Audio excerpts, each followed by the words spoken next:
everyone. So I'm going to show you how to make some delicious Thanksgiving themed cocktails. And tonight's adventure is going to be an apple theme. So we're actually going to be using apple cider, caramel vodka, and a sparkling wine, and we're going to be creating a caramel apple mimosa. It's really simple. We're going to start with a little bit of Smirnoff caramel vodka.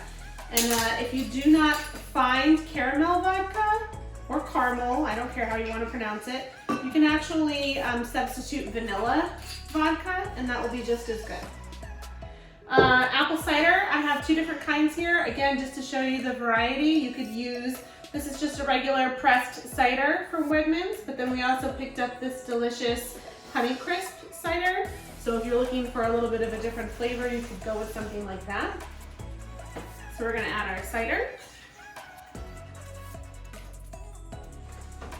And this is just about what we're gonna do for our base. What we're gonna do is add this to our glasses, and then we're gonna top it off with our sparkling wine. Just a note about sparkling wine, tonight I'm gonna be using Prosecco for these mimosas, but equally interchangeable would also be a champagne or a cava. They're all pretty much, they're all sparkling wines. A champagne is a French version of the sparkling wine. This one's actually an American champagne, which we don't need to get into all of the details of that right now, but Prosecco is the Italian version of sparkling wine and cava is the Spanish. Now, also when you're looking for your sparkling wines, you want to pay attention to the labels. Most of the sparkling wines that I have here are brut, which means they're on the drier side.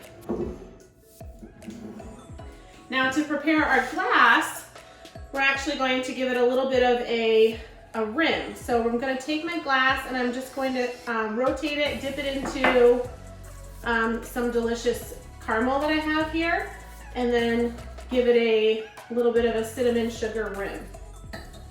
Now, whether or not you want to do that is completely up to you, and if you don't have caramel, you can actually also use honey.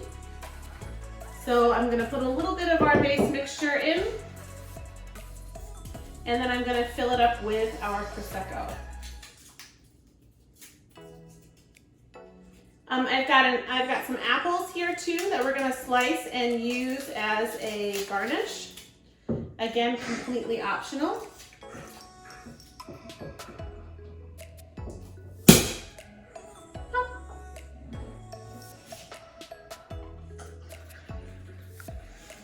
You don't have to use a champagne flute if you don't have champagne flutes. That's absolutely fine. You can use a white wine glass, but the champagne flute is designed to help maintain the effervescence of the sparkling wine.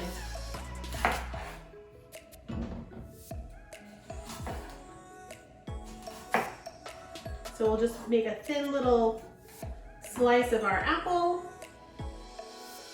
And voila, you have a delicious Thanksgiving cocktail, caramel apple mimosas.